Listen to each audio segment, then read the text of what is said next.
নমস্কার বন্ধুরা, আজকে আমি চলে এসেছি মাধ্যমিকের 2024-এর বাংলা গল্পের নাম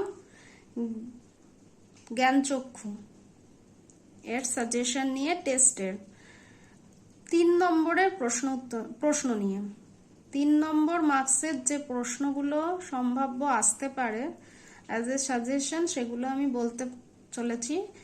গল্পের নাম হচ্ছে জ্ঞানচক্ষু। তাহলে চলে আসি প্রথম প্রশ্নে। 1 নম্বরে আছে, নতুন মেশোকে দেখে জ্ঞানচক্ষু খুলে গেল তপনের। উদ্ধৃতাংশের তাৎপর্য বুঝিয়ে দাও। চলছে মাধ্যমিক বাংলা 2024-এর জ্ঞানচক্ষু গল্পের 3 নম্বর প্রশ্ন, 3 নম্বর মানের প্রশ্ন উত্তর। নাম্বার 2, রত্নের মূল্য জহুরির কাছে। 3 নম্বর, রত্নের মূল্য জহুরির কাছে। জহুরি কাকে বলে? এই গল্পে কাকে কেন জহুরি বলা হয়েছে?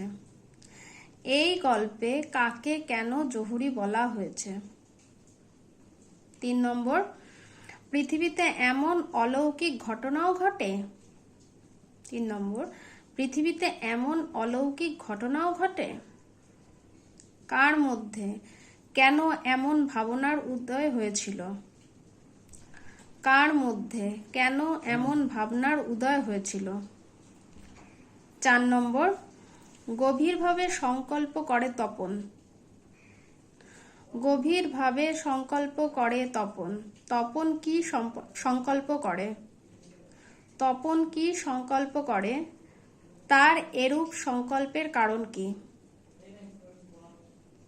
5 নম্বর, তার চেয়ে দুঃখের কিছু নেই। তার চেয়ে দুঃখের কিছু নেই। কে কোন ঘটনায় কেন এই সিদ্ধান্তে পৌঁছেছিল? কে কোন ঘটনায় কেন এই সিদ্ধান্তে পৌঁছেছিল? 5 নম্বর, ক্রমশ ও কথাটা ছড়িয়ে পড়ে। ক্রমশ ও কথাটাও ছড়িয়ে পড়ে। কোন কথাটি কেন ছড়িয়ে পড়েছিল? অ্যান্ড 3 নম্বর মানের 7 নম্বর প্রশ্ন এবং লাস্ট কোয়েশ্চেন।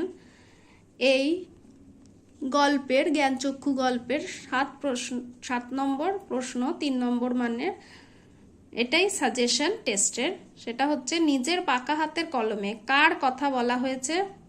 পাকা হাতের কলমে তিনি কি করেছিলেন? চলছে মাধ্যমিক 2024 বাংলা টেস্টের সাজেশন জ্ঞানচক্ষু গল্পের প্রশ্নের মান 3। আজকে দিয়ে দিলাম জ্ঞানচক্ষু গল্পের 3 নম্বর মানের প্রশ্নগুলো সাজেশনের। এরকমই সাজেশন পেতে আমার চ্যানেলকে সাবস্ক্রাইব করো। আর আমার টেলিগ্রামে এরকম অনেক সাজেশন তোমরা পেয়ে যাবে। টেলিগ্রাম চ্যানেলের টেলিগ্রামের লিঙ্কটা আমি আমার ডেসক্রিপশন বক্সে দিয়ে দেব। ধন্যবাদ।